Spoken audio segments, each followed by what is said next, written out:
Welcome to my channel. இன்றைக்கி வீடியோவில் நம்ம சாப்டர் 4ல் இருக்கிற பபுள் சார்ட் அல்காரிதம் மட்டும்தான் பார்க்க போகிறோம். இந்த வீடியோவுக்கு அடுத்து selection sort and then insertion sort வரும்.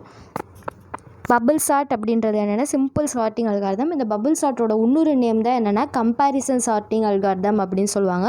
ஸ்டார்டிங்லேயே சொல்லிடுறேன், இந்த பபுள் சார்ட் அப்படின்றது ஒரு இன்எஃபிஷியன்ட் அல்காரிதம் அப்படின்றதே மென்ஷன் பண்ணி எழுதிக்கோங்க. செகண்ட் பாயிண்ட் என்ன அப்படின்னா, இந்த algorithm first list of values நமக்கு கொடுத்துருவாங்க. ஒரு அரேயில் லிஸ்ட் ஆஃப் வேல்யூஸ் ஸ்டோர் பண்ணியிருப்பாங்க, அதை கொடுத்துருவாங்க. நம்ம அட்ஜசன்ட் எலமெண்ட், அதாவது பக்கத்தில் இருக்கிற எலமெண்ட்டோட கம்பேர் பண்ணுவோம். ஃபஸ்ட் எடுத்தோடனே அது அன்சார்ட்டட் ஆர்டரில் தான் இருக்கும். நம்ம ஸ்வாப் பண்ணி அது கரெக்டாக சார்ட்டட் ஆர்டரில் கொண்டுட்டு வரணும். ஸோ இந்த கம்பேரிசன், இந்த பாஸ் எது வரைக்கும் கண்டினியூ ஆகும் அப்படின்னா, எந்த ஒரு ஸ்வாப்புமே தேவையில்லை, கரெக்டாக அந்த லிஸ்ட் வேல்யூஸில் எல்லாமே அசெண்டிங் ஆர்டரில் ஸ்வாப் ஆகிடுச்சு அப்படின்னா அந்த சார்ட் வந்து அதோட ஸ்டாப் ஆகிடும். இதுதான் பபுள் சார்ட் அல்காரிதம். இப்போ பாருங்கள், இந்த அல்காரிதமை கம்பேரிசன் சார்ட் அப்படின்னும் சொல்லுவாங்க. எப்படி வந்து நம்ம ஒரு பக்கெட்டில் சோப்பு பவுடர் போட்டால் பபுள் எல்லாம் டாப்பில் வரும், அதே மாதிரி தான் அந்த பபுளும். ஹையஸ்ட் எலமெண்ட் எதுவும் அதுதான் நம்ம லாஸ்ட்டில் இருக்கும். அது நான் ப்ராப்ளம் போடுறப்போ உங்களுக்கு நல்லாவே புரியும். இந்த அல்காரிதம் வந்து ரொம்ப சிம்பிளஸ்ட் அல்காரிதம். பட் நான் ஆல்ரெடி சொன்ன மாதிரி இது ரொம்ப ஸ்லோவாக இருக்கும். அண்ட் தென் லெஸ் எஃபிஷியன்ட், ரொம்ப எஃபிஷியண்ட்டாலாம் இருக்காது, இது லெஸ் எஃபிஷியன்ட். அண்ட் தென் டைமும் வந்து நிறைய எடுக்கும். அந்த அல்காரிதமை நம்ம கம்ப்ளீட் பண்ணி முடிக்க நிறைய டைம் ஆகும். இன்சர்ஷன் சார்ட்டோ செலெக்ஷன் சார்ட்டோ அந்த அளவுக்கு இதை கம்பேர் பண்ணுறப்ப அது வந்து கொஞ்சம் பெட்டராக இருக்கும். ஸோ இதோட சூடோ கோட் பாருங்கள். இந்த சூடோ கோட் தெரிஞ்சால் தான் நம்மளால் ப்ராப்ளம் போட முடியும். இது ரொம்ப ஈஸி. ஃபஸ்ட் பாயிண்ட் என்ன அப்படின்னா, ஃபஸ்ட் எலமெண்ட், அதாவது இண்டெக்ஸ் எலமெண்ட்லேருந்து நம்ம ஸ்டார்ட் பண்ணுவோம். கரண்ட் எலமெண்ட்டையும் நெக்ஸ்ட் எலமெண்ட்டையும் நம்ம டார்கெட் பண்ணுவோம். அதாவது கம்பேர் பண்ணுவோம். கரண்ட் எலமெண்ட் அப்படின்றது நம்ம எடுத்துக்கிட்ட எலமெண்ட், நெக்ஸ்ட் எலமெண்ட் அப்படின்றது அடுத்த எலமெண்ட். செகண்ட் பாயிண்ட் என்ன அப்படின்னா, current element is greater then next element, swap them. Current element is greater then next எலமெண்ட்டாக இருந்துச்சுன்னா ஸ்வாப் பண்ணுவோம். Current element is less than next எலமெண்ட்டாக இருந்துச்சு அப்படின்னா அதை எதுவுமே பண்ண மாட்டோம், அப்படியே விட்டுருவோம். இது மாதிரி எது வரைக்கும் நம்ம பண்ணிக்கிட்டே இருக்கணும் அப்படின்னா, சார்ட்டட் ஆர்டரில் வர வரைக்கும் இந்த பபுள் சார்ட் வேலை பார்த்துக்கிட்டே இருக்கும். இதுக்கடுத்து நம்ம ப்ராப்ளம் கண்டினியூ பண்ணலாம். ப்ராப்ளம் போடுவோம். பபுள் சார்ட் பொறுத்த வரைக்கும் கொடுத்துருக்க லிஸ்ட்டை அப்படியே எடுத்து எழுதிக்கோங்க. பபுள் சார்ட்டோட ரூல் என்ன அப்படின்னா, if the current element is greater then next element then swap. அப்படி இல்லைன்னா அப்படியே விட்டுடணும்.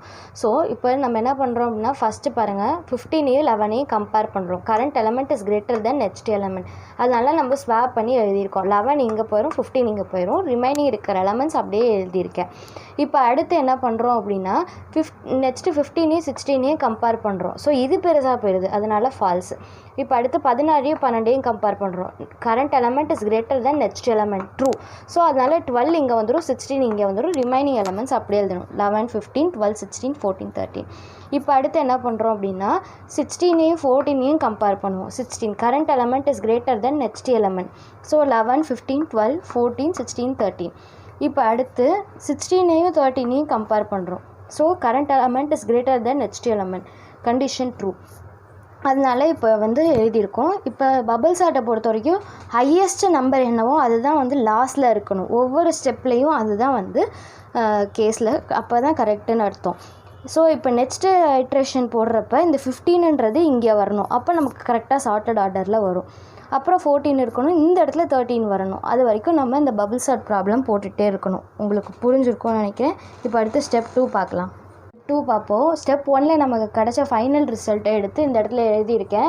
ஸோ இப்போ என்ன பண்ணோம் அப்படின்னா, ஃபஸ்ட்லேருந்து பார்ப்போம். Current element is greater then next எலமெண்ட்டா அப்படின்னு சொல்லி செக் பண்ணுவோம். So false. அடுத்து 15 12 கம்பேர் பண்ணுவோம். 15 12 கம்பேர் பண்ணுறப்ப கரண்ட் எலமெண்ட் கிரேட்டர் தென் நெக்ஸ்ட் எலமெண்ட், ட்ரூ. அதனால் அடுத்த லைனில் நம்ம இன்டர்சேஞ்ச் பண்ணி எழுதியிருப்போம். 11 இந்த 12 இங்கே வந்துடும், 15 இங்கே போய்டும், ரிமைனிங் அப்படியே இருக்கும். ஸோ 15 கிரேட்டர் தென் 14 அப்படின்னு சொல்லி செக் பண்ணுறோம், கண்டிஷன் ட்ரூ. இப்போ 14 இங்கே போயிடும், 15 இங்கே வந்துடும், ரிமைனிங் எலமெண்ட்ஸ் எல்லாம் அப்படியே வரும். ஸோ இப்போ பாருங்கள், அடுத்து என்ன அப்படின்னா 11 12 14. இப்போ அடுத்து இந்த இதுக்கு வரும், 15 கிரேட்டர் தென் 13 சொல்லி செக் பண்ணுவோம், கண்டிஷன் ட்ரூ. அதனால் 13 இங்கே போயிட்டு 15 இங்கே வரும், 16. இப்போ நமக்கு என்ன அடுத்த ஸ்டெப் 2ல் பாருங்கள், அடுத்த ஹையஸ்ட் நம்பர் இந்த இடத்துல வந்துருச்சு. ஃபஸ்ட்டு ஹையஸ்ட் நம்பர் இங்கே, அடுத்த ஹையஸ்ட் நம்பர் இங்கே. ஸோ இன்னும் ஒரு தடவை நம்ம போட்டால் இந்த 13 இந்த இடத்துக்கு மாறிடும். ஸ்டெப் 2ஓட ரிசல்ட் இது தான். உங்கள் புக்கில் ஸ்டெப் 1ஓட ஸ்டாப் பண்ணியிருப்பாங்க. ஆனால் நீங்கள் ஸ்டெப் கடைசி வரைக்கும் போட்டு காட்டணும். ஃபைனல் சார்ட்டட் ஆர்டர் வர வரைக்கும் நீங்கள் போட்டு காட்டணும். ஸ்டெப் 3 போடலாம். அப்படின்னா ஸ்டெப் 2ல் நமக்கு வந்து ஆன்சர் எடுத்து அப்படியே இங்கே எழுதியிருக்கேன். ஃபஸ்ட்டு எடுத்த உடனே 11 greater than 12, அதாவது current element is greater then next எலமெண்ட்டா அப்படின்னு சொல்லி செக் பண்ணுறோம். ஃபால்ஸ். ஸோ அடுத்து ரெண்டுத்தையும் எடுக்கிறோம். 12 greater than 14, current element greater தென் நெக்ஸ்ட் எலமெண்ட்டான்னு பார்க்குறோம். So false. அடுத்து 14ஐயும் 13ஐயும் எடுத்து கம்பேர் பண்ணுவோம். கரண்ட் எலமெண்ட் கிரேட்டர் தென் நெக்ஸ்ட் எலமெண்ட்டா அப்படின்னு பார்ப்போம். ட்ரூ. இப்போ அடுத்து ட்ரூ அப்படின்னா என்ன பண்ணுவோம், 13ஐயும் 14ஐயும் இன்டர்சேஞ்ச் பண்ணுவோம். ஸோ 13 இங்கே வந்துச்சு, 14 இங்கே, பேலன்ஸ் எல்லாம் வந்துருச்சு. இப்போ பபிள் சார்ட் பொறுத்த வரைக்கும் சார்ட்டட் ஆர்டரில் நமக்கு ரிசல்ட் கிடச்சிருச்சா, 11, 12, 13, 14, 15, 16. இதுதான் ஸ்டெப் 3. ஸோ இது மாதிரி சார்ட்டட் ஆர்டரில் வர்ற வரைக்கும் பபிள் சார்ட் போடணும்.